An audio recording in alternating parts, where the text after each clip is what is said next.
My name is Suzy Bauter. I drive a 1963 Rambler American station wagon called the Flare Witch Project.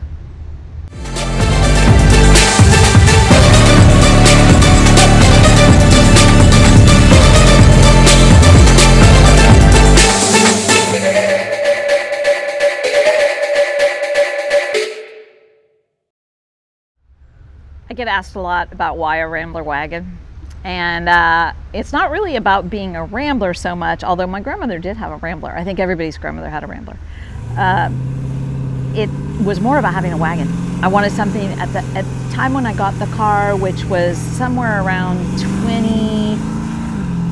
probably 2015, 2016, no, 2013, 2014.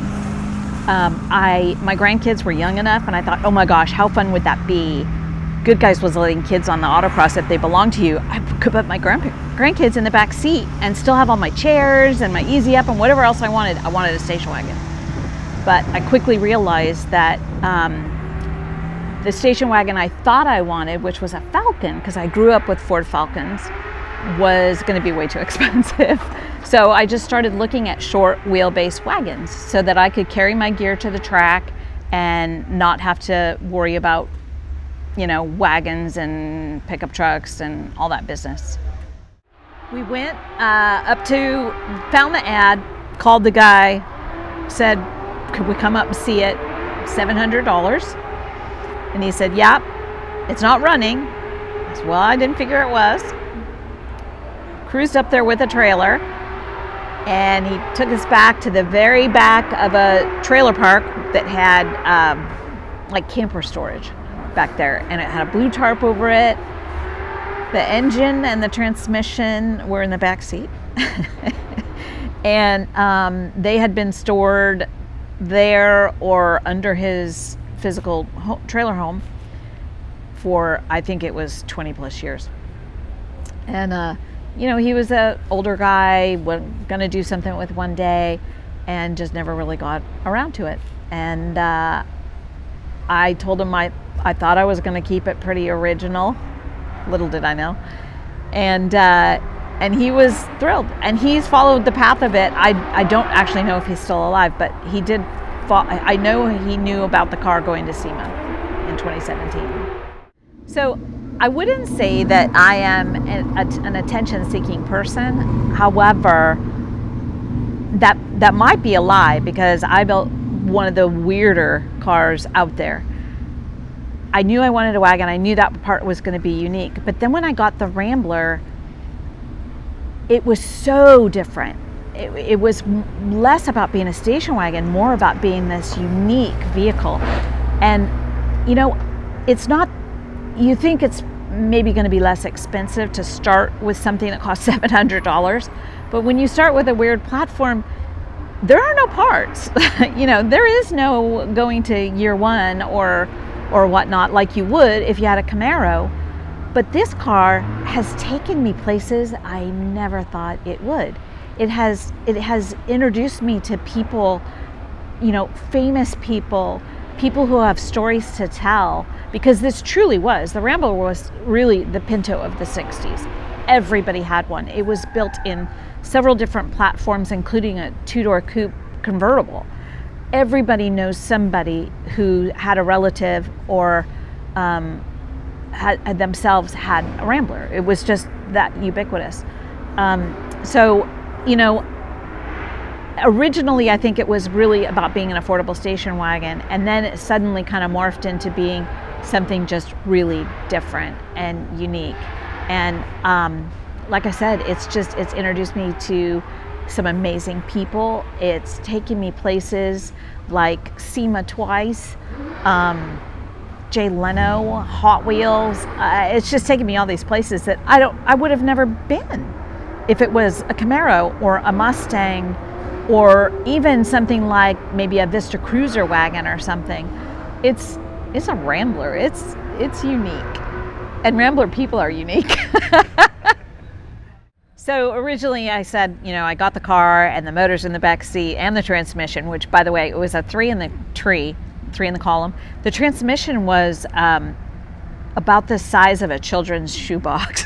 I don't know if this translates on camera, but it was not very big.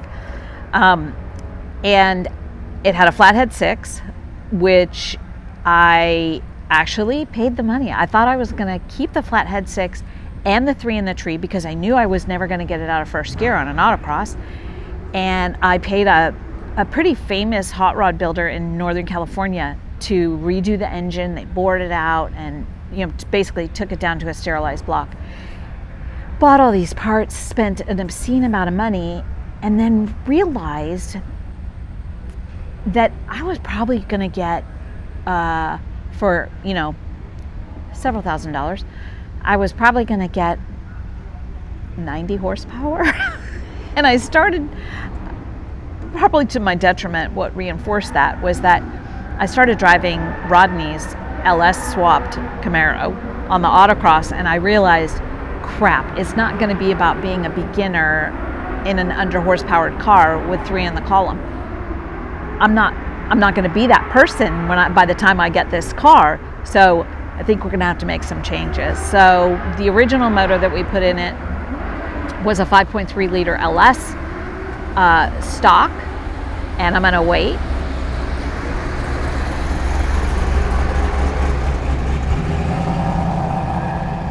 The original motor that we put in the car was a 5.3 LS, completely stock, and with a 700R4 that I was lucky enough to have TCI help me out with and put on their manual valve body. So with engine braking and whatnot, I don't have drive, so I have to shift the car, but I have engine braking and all the benefits of having a sequential transmission, essentially.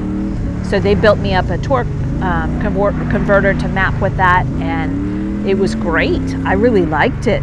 But as you start driving the car and you start driving it harder and you find the quirks and you fix the bugs and whatnot, I ended up blowing up that motor. Whoops. The second motor I ended up putting on Holley EFI. I put in a decent sized cam from Comp and had a lot of fun. Had a lot of fun with that motor. The added horsepower of that cam really made a difference. And then I came here to LS Fest. We're at LS Fest at the moment, and I blew up that one too. So here we're looking at, also with Holley EFI, which I will say Holley EFI is plug and play. Literally, I pulled it from one motor to the next, and just went out on the track and started running. This incantation is a 6 liter out of a Hummer, and I've got a bigger cam. I've got a stage 4 cam from Summit. A few other little bells and whistles to go with that big cam, and now I'm up to probably about should be in the range of 600 horsepower. I don't dyno my cars because I don't care, and it's a salvaged motor, so I get what I get out of them, and instead of blowing them up on the dyno before I even get them in the car. So anyway, this one seems to be holding up quite well, and it's getting me, like I said, about 600 horsepower, and that's all I know to say about that. Did I mention that there's a lot of custom stuff on this car? When you build something unique, that is kind of what comes with the territory. So backing up my 6 liter, of course, is custom headers, because I had to fit them in with my power steering, which I'm running a Chevy Celebrity rack and pinion with a good sized pump on it. Getting the steering column around all of that required a tremendous amount of customization. I bet we spent as much time on that, on the steering components and the headers, just trying to squeeze it all in there. And then of course, cooling, you got to back it up. Well, I added secondary and tertiary coolers on everything. My power steering, my oil, my power steering, transmission, everything is running extra coolers. I do have the benefit of my 8.5-inch fender flares, so it's become an easy way to kind of manage the airflow under the hood. But it's a tight fit, so just about everything when it comes to the add-ons to that motor are custom. So when you're building a purpose-built car, obviously you think about every component. And one of the things that had fascinated me was automatic transmissions and autocross. And I had spoken to TCI a couple of years before at SEMA and had learned about their autocross valve body. And it's basically a valve body for an automatic transmission that you have no drive function. It's a manual valve body. So I have to shift every gear, but I don't have to let up on the gas, and there is no clutch. So it's really, truly a poor man's sequential transmission. And, you know, back to that thinking about everything and your speed and where you can gain time and talent and shifting. Prior to that, I was running a 4-speed, and shifting is slow on the autocross. It's really hard with all those tight turns to get a quick shift in. Well, sure enough, I get out there with my salvage 700 R4 that's very built up, I'll give you that, and I'm rowing between first and second on the autocross. I'm not clutching, so I'm not losing any time with that transmission. And I gotta tell you, it's become one of my favorite things. There are turns that I don't have to brake. I just downshift and get after it again. And it makes a pretty big difference, especially when it's not a $25,000 sequential transmission. So obviously when you're building these custom cars with all this custom stuff, coincidentally, we have a suspension shop. So whatever we did with this car, it had to perform like it came from a suspension shop. As I mentioned, everything being custom, when it came to the suspension and the underpinnings, this is a unibody car, so I didn't have to deal with a chassis or any limitations of an existing chassis. I had a few choices. We did a bunch of research. I knew that in order to get it to where it needed to be, that I had to choose to put something underneath there that had a lot of aftermarket part availability. It wasn't going to make sense to do one-off suspension components. So we did a lot of measuring, and we realized that I could either swap the body off unibody, and put it on a Miata chassis. That would work. That would get me a good wheelbase. It wouldn't get me a ton of width, but it would get me a good wheelbase. And there's a lot of racing parts for Miatas. Then, being a Camaro expert, Rodney, my other half, he started looking at it and thinking, okay, well, I know there's a lot of parts for Camaros. Let's do some measuring and let's figure this out. And quite honestly, the first-gen Camaro subframe slid into the frame rails with about, it ended up being about a half an inch on either side. So it was easy to just slide it in there, box it in, and there suddenly I had a first-gen Camaro front end on the car. So being that Camaros are all over the autocross, I had my choice of what I wanted. So I've got some DSC on there, I've got some Global West, I've got Viking coilovers on all 4 corners, and I've got, like I said, the rack and pinion earlier.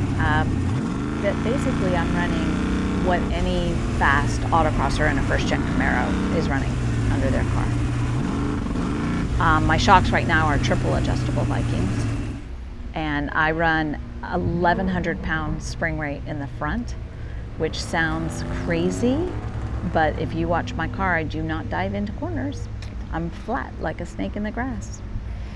So then it became, okay, what are we gonna do in the rear, right? Put in a 4-link. It was the obvious choice. It was easy, straightforward. The geometry was easy to figure out. Put in a 4-link. Okay, well, if you've got the wheelbase of a Corvette, why wouldn't we want to consider doing IRS? Well, maybe. This is what happens when you have a company called Suspension Geek. You start geeking out on stuff and you start doing measuring and you start thinking, well, what if? So lo and behold, a 5th gen Camaro IRS, the complete cartridge, cost me less than it would to rebuild my rear end. Between rebuilding my rear end, getting a posi, a Watts link, all that business, I ended up welding that cartridge in there for way less money, and it fit beautifully, other than 8.5-inch fender flares. That is where the width comes from on this car. It's that 5th gen Camaro independent rear suspension. And we were running it stock for the first few years, and anybody who knows 5th gens knows that there's the suspension, the trailing arms and whatnot, there's a lot of flex. So this last year, we went in and added some circle track components and some UMI components to stiffen it up. And then I didn't have to change my spring rates on that. That was I can't, I'm probably 500, 550 in the rear. I can't honestly remember. But that's where the width of the car came from. So now I have a 100-inch wheelbase and I'm 80 inches wide. My motto is, if you're gonna have a lot of go, you better get a lot of woe. And my very first choice was to call Bear Brakes in Arizona. And in talking with the folks over there, they set me up with a full Bear 6-piston brake system with 14-inch rotors, and let me tell you, that baby stops. I do run manual brakes. I prefer that to worrying about losing vacuum or anything like that. And I actually really have enjoyed running manual brakes with that one-to-one relationship, because it prevents me from over braking if I get nervous, on track. If the car gets away from me and I feel like, oh my gosh, inevitably I won't over brake if I'm running my manual brakes. So I love Bear Brakes. Originally, when I was building this car and we found out it was going to SEMA, tires were really hard to come by. And so I needed a custom wheel fitment. I needed an 18-10.5. That way I could go down to the smaller tire size, like a 275, 295, or up to a 315. And like I said, it was at a time when you just couldn't get tires, the fast tires anyway, the sticky fast tires. So, not everybody makes those wheels and tires in that size. And I happened to be in Louisville, and I started picking up a conversation with a guy at US Mags. At the time they were called, the parent company was MHT. And he said, well, I kind of like you. I'll build you a set of wheels. And I was just dumbfounded. He said, pick some out. So I picked out this wheel. I originally wanted a kind of a salt flat looking wheel, and but I needed to be able to see the brake rotors so that Bear would get their fair due. And I knew I wanted kind of a bronze color. I just, something about a bronze, goldy bronze colored wheel I just really like. So I picked out these wheels. They came, they were gorgeous. I just thought they were perfect for the car, and I was just so happy with them. But here's a little note of something I learned. They built me wheels for a show car. Wheels for a show car have the tire stems on the inside of the wheel, which meant that my valve stem was in between the rotor and the wheel. And if you've ever autocrossed, you know that we have to check our tire pressures frequently. I couldn't check my tire pressure without jacking up the car.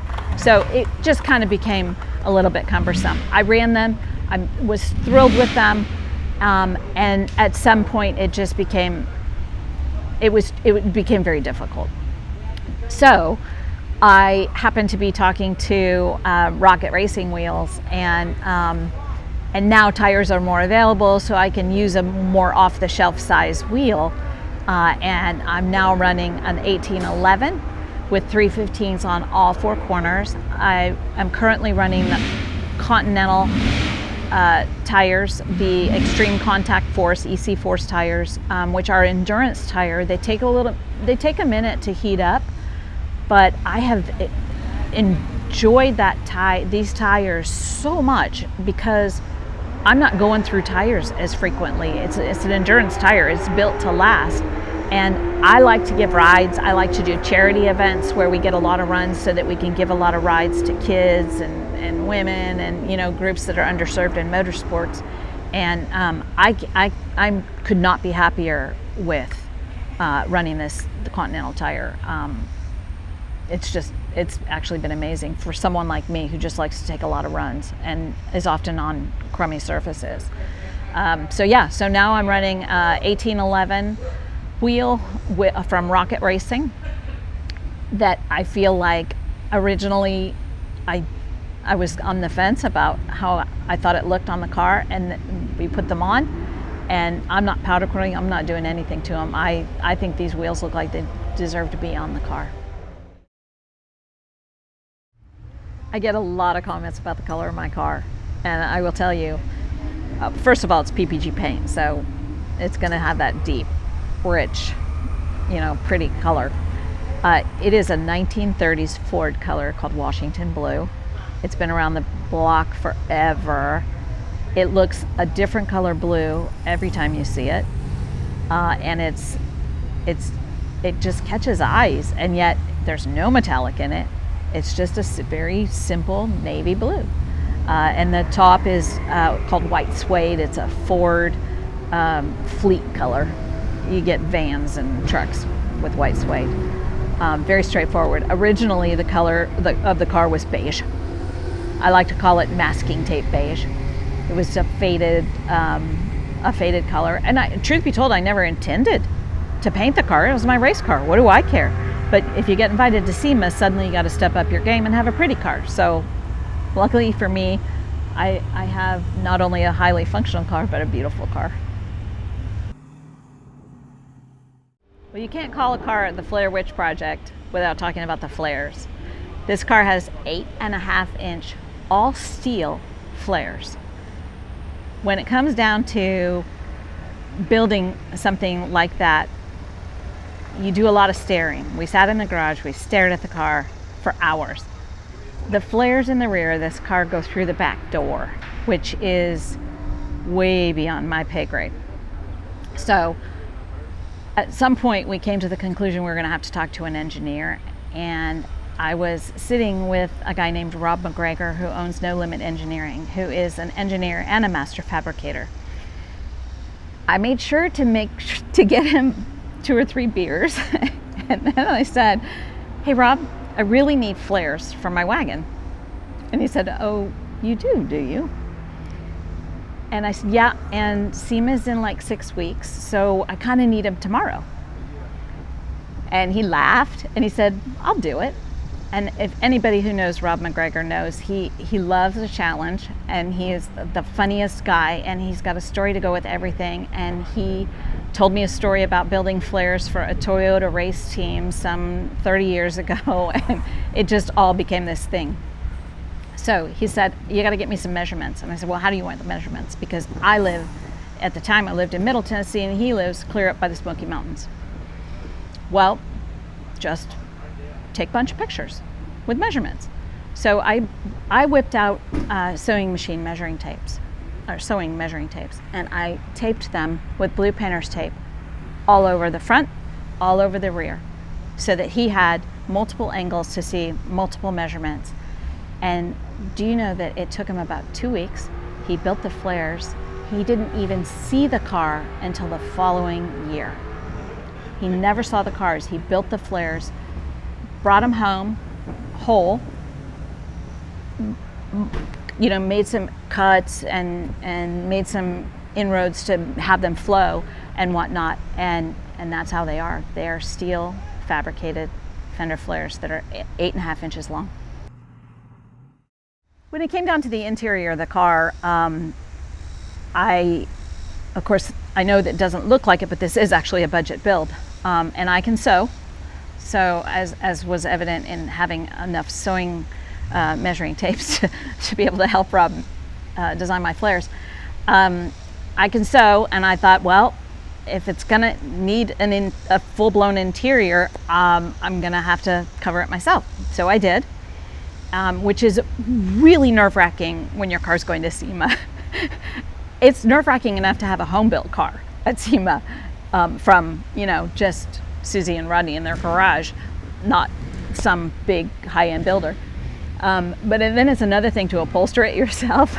So I was fortunate enough, I'd already gotten a set of gauges from Stuart Warner, and I loved them because they looked vintage, and that's kind of Stuart Warner's thing. They looked vintage and they looked like they belonged. I had a big waterfall Speedo that I had to pull out and then fit the gauges in there.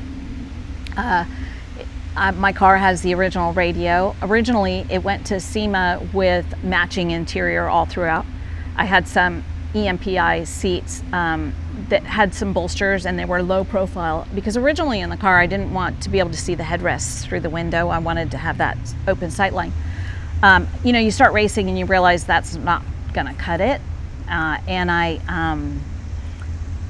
was a little too mobile in the car. So now I've got unmatching, which I don't really care because this is my race car, unmatching Pro Car seats, and I've got a set of Corbeau full harnesses. I've got a harness bar, a halo, down bars, and then the down bars go into the floor, and then I've got a sidebar that goes into engine bay stabilizers, to help stiffen up the engine bay and the whole front of the car, that of course tie into the subframe. So I left the original radio in the car because it was just so vintage and neat looking. I was trying to keep as much of the vintage appeal of the car that I could, just because I think it's kind of cool to have a race car that looks vintagey.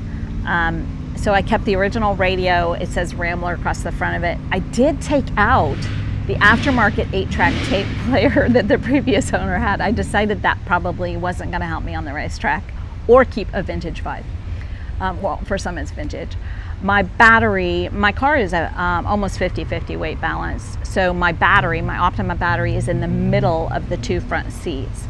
And that makes it easy to service and whatnot. I made it pretty for SEMA. Right now it's sitting in there just open. I did all the carpet work myself. That is indoor outdoor carpet from Home Depot. I went to SEMA with Home Depot carpet. Yes, I did. What else? I don't have belts in the back. That is the original back seat though, because I wanted that because it folded flat. So I pulled that all apart, rebuilt it, and upholstered that. Pretty much everything in there is original, but the front seats, and I pulled out the headliner. I didn't want a wishbone headliner just in case my seats took me up high and my helmet was hitting it. So I wasn't sure how that was going to go. It ended up not being a problem, but I also didn't want to put in a wishbone headliner on a station wagon. It just didn't sound like fun. So I just put in some foam headliner. Let's see, what else do I have in there? I think that's about it. It's pretty simple and straightforward, really. I painted the interior. There's some plastic wheel well covers on the inside. All that got painted the same color as the interior to keep everything as streamlined and simple as possible. Right now, probably the only thing I'm looking to change is my gearing. We're finding ourselves at more and more tracks where there's good long straightaways where you're getting up in speed. Even Good Guys has some tracks where we're getting up to 60, 70, 80 miles an hour. And I'm finding that these new styles of track are too much for first and not enough for second. So that will probably be my only change that I make going forward, other than just cleaning up, some of the wear and tear from the last few years of autocrossing. Otherwise, I couldn't be happier with where the car is right now. Back in about 2012, 2013, my partner Rodney started an online parts business. He had been working in the Camaro industry for a long time and then went to work for Ride Tech, which is the reason why we moved to Indiana. And then we decided we wanted to live in Tennessee, and throughout that process of transitioning to Tennessee, we started this online parts business selling suspension, Suspension Geek. Found that he really had a passion for suspension systems and figuring out what worked best on which cars, and not just bolting things on, but truly getting people a package that worked for them. So we had this online parts business, and it was going pretty good, but it was still a side hustle. Come 2017, when we launched this car, we certainly benefited from having a car at SEMA. I will not lie about that. Our parts business did go up. It gave us some contacts and gave us kind of a reality for people to see of what we could do, and demonstrate that we can design systems for a Camaro, a Rambler, a Rivi, a Lambo, whatever you've got, using geometry and measuring and, you know, putting parts together, we can make any car ride better and perform better. So come 2020, the infamous 2020, when everyone's side hustle became a permanent gig, we had an opportunity kind of fall in our laps to sublet a 5,000 square foot shop.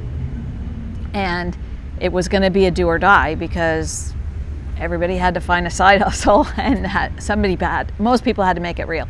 So lo and behold, within 6 months, we took over the whole shop, and now we are brick and mortar doing installations, tuning, parts, advice. We give a lot of advice. Advice is always free. And now racing my car under the Suspension Geek banner, as well as Rodney's 68 Camaro will come out at SEMA probably this year, and not come out at SEMA. He's been running the car. It's just going to be a much different car now. So we'll have 2 cars running on the Suspension Geek banner, demonstrating that you could have an oddball platform and really make it handle, or, you know, something as simple as a Camaro. Advice is always free. This is an industry that is growing so fast that you know, people have questions, and they spend a lot of money on this equipment, and sometimes they can't get answers from the manufacturers or the people that they bought it from. We are always open for business for you. You can reach out at our website, suspensiongeek.com, Facebook. We're very active on Facebook as Suspension Geek, or call the shop in Lower Tennessee at 931-231-4505. And don't be intimidated, because we're just like you. We're just out there to have a good time and make the best of the platform that we have.